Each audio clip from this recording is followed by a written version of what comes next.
They say we only use a fraction of our brain's true potential. Now, that's when we're awake. When we're asleep, our mind can do almost anything. Such as? Well, imagine you're designing a building, right? You consciously create each aspect. But sometimes it feels like it's almost creating itself, if you know what I mean. Yeah, like I'm discovering it. Genuine inspiration, right? Now, in a dream, our mind continuously does this. We create and perceive our world simultaneously, and our mind does this so well that we don't even know what's happening.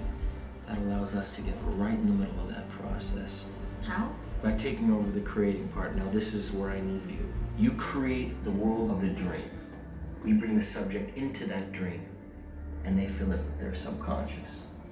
How could I ever acquire enough detail to make them think that it's reality? Well, dreams, they feel real while we're in them, right? It's only when we wake up that we realize something is actually strange. Let me ask you a question. You never really remember the beginning of a dream, do you? You always wind up right in the middle of what's going on. I guess, yeah. So how did we end up here? Well, we just came from the, Think about it, Ariadne. How did you get here? Where are you right now? We're dreaming?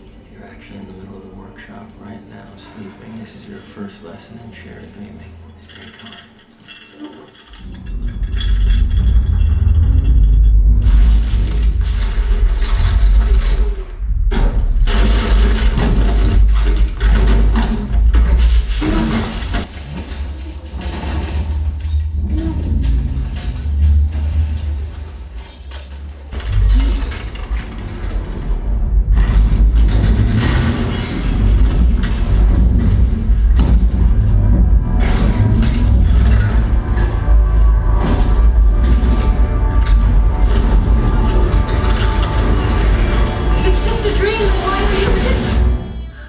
It's never just a dream, is it? And a face full of glass hurts like hell. When you're in it, it feels real.